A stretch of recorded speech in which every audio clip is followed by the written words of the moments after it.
थांबव. काय करताय? सोडा मला प्लीज. थांबा. नाही.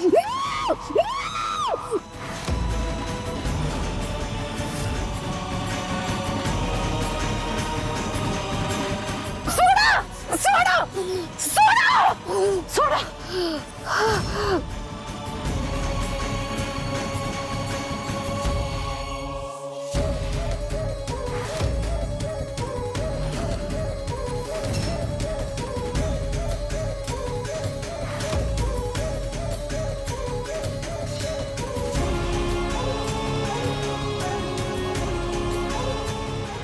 शाबास.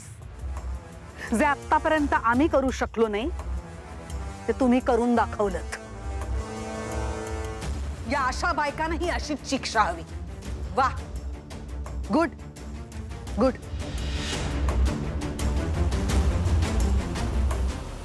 तिलोत्तमा, खूप मोठ्या मनाने मी तुझ्याकडे माफी मागायला आले होते. मनापासून माफी मागायला आले होते. पण तू माझ्या सोबत जे केलंयस ना, हा अपमान मी कधीच विसरणार नाही. कधीच विसरणार नाही. काळं फासलंस ना माझ्या तोंडाला, काळं फासलंस ना.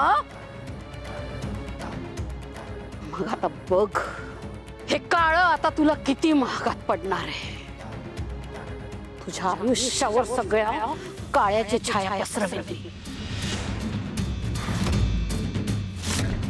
नाही तुला पश्चाताप करायला लावला या सगळ्या जणांचं नाव नाही लावणार भैरवी वसे.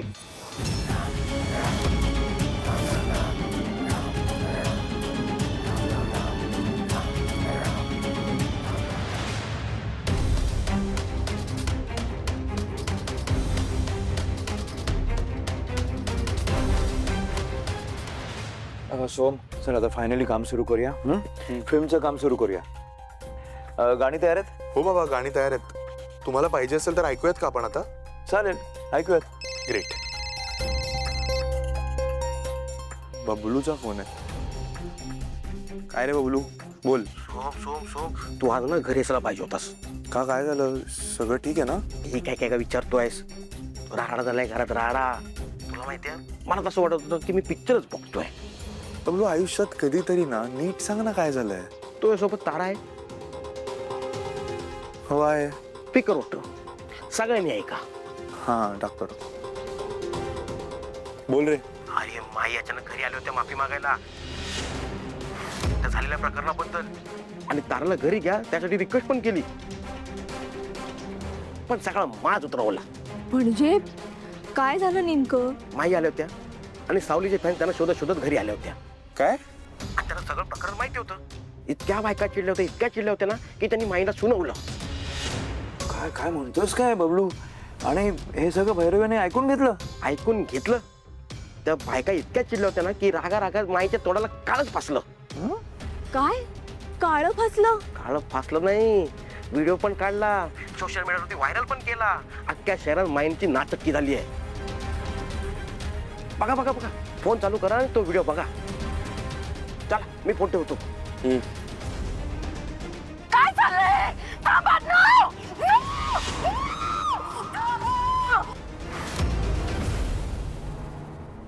हे खूप भयानक आहे. मम्माने ना थांबवायला पाहिजे ना हे सगळं. ती का स्वतःचा इतका अपमान करून घेतेय? तारा, इट्स द प्रॉब्लेम आहे ना भैरवीचा. कुठे आणि कधी थांबायचं हेच तर तिला कळत नाही. अहंकार माणसाला आंधळ करतो असं म्हणतात ना. भैरवीच्या बाबतीत अगदी हेच होत आहे. आले मी. मला तर माई तुमचं काही कळतच नाही. काल असं हाताला धरून घराबाहेर हाकललं आणि आज जयंती आहे म्हणून 50 फोन केले. 50 काय वेळ झालं एवढं आज? हा, नाही अशी कोणती गोष्ट झाली की माझ्यामुळे तुमचं पानच झाले ना? हा, काय झालंय काय माई? हे झालंय, हे झालंय बघ जयंती. माई माई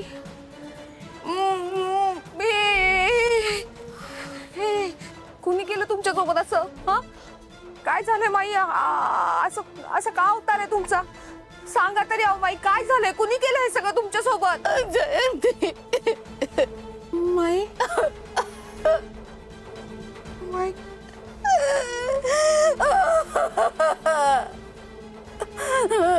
जयंती, मी खूप मोठ्या मनाने त्या सावलीची माफी मागायला गेले होते, त्या घरच्यांची माफी मागायला गेले होते. हात जोडले मी त्यांच्या पुढे, म्हटलं मला शिक्षा द्या पण माझ्या ताराला शिक्षा देऊ नका. मी एवढी गया वया केले, हात जोडले, पाया पडले, पण ती लोक म्हणे माझं काही ऐकलं नाही. तिने कोण भलत्या बायका बोलवून ठेवल्या होत्या, सावलीच्या फॅन आहेत म्हणे, काय काय नाही बोलल्या त्या मला. गेलं जयंती माझ्यासोबत. हे भैरवी आता संपली, हे जयंती संपली. ते म्हणतात ना जयंती, मेलेलं कोंबडं असतं ना ते आगीला पण नाही भीत. तसंच झालंय माझं. मला आता कसलीच परवा नाहीये जयंती. ती भैरवी संपली, मेली. आणि आता खरंच मरावं जरी लागलं ना तरी मरायची तयारी आहे माझी. पण मरीन तर अख्ख्या मेंढाळे कुटुंबाला घेऊन मरीन मी, त्याशिवाय नाही संपणार. नाही मरणार ही भैरवी.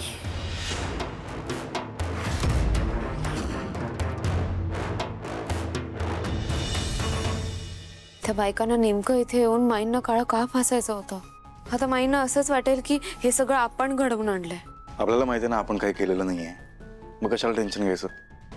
आणि हे बघ, तसंही भैरवी ना स्वतःच्या कृत्याची जबाबदारी कधीही घेत नाही. घेतली आहे कधी तिने जबाबदारी? म्हणूनच म्हणते, आपण काहीच केलं नाहीये तरी ह्या गोष्टीची शिक्षा आपल्याला भोगावी लागणार आहे. काळजी नको करू. आणि बबलूला सांगितलंय मी चौकशी करायला. त्या बायका कोण होत्या, का त्याने असं केलं, तो सांगेलच आपल्याला. तुम्हाला असं नाही वाटत का? म्हणजे तुम्हीच विचार करा, जेव्हा माई आपल्या घरात आल्या त्यांच्या मागोमाग त्या बायका सुद्धा आल्या. काय सांगावं, त्या बायकांना माईंनीच यायला सांगितलं असेल. नाही ग, असं नाही करणार ते. म्हणजे ती बायकांना बोलवू शकते, पण स्वतःच्याच तोंडाला का काळा फासेल? म्हणजे स्वतःचा अपमान केल्यासारखं आहे ना ते. आणि ती स्वतःचा अपमान नाही करून घेणार. त्यांना आपल्या विरुद्ध उभं राहायला निमित्त मिळालं असतं म्हणून त्यांनी असं केलं असेल. हे त्यांना चांगलंच ओळखते. हे बघ, आमच्यापेक्षा जास्त चांगलं तूच ओळखतेस तिला. ती असं करूही शकते. सारंग दादा, मी डिटेलमध्ये चौकशी केली. त्या बायका वेगवेगळ्या संगीत घराण्यातल्या होत्या आणि संगीतावर प्रेम करणाऱ्या होत्या, म्हणून त्यांना राग आला होता. आणि भैरवीमाने जे काय केलंय ना त्याच रागातून ते कृत्य केलं असं त्या म्हणाले. हे बरं झालं, आता माईंना आपल्याला बोलण्याची संधीच मिळणार नाही. बरं सारंग दादा, मी येतो, जरा महत्वाची 1-2 काम आहे. कुठे चाललास? एअरपोर्टला चाललोय, नील दादा येतोय. नील येतोय? मग मी पण येतो. नको नको, त्यांनी मला एकट्यालाच बोलवलंय. हो येतो. हां.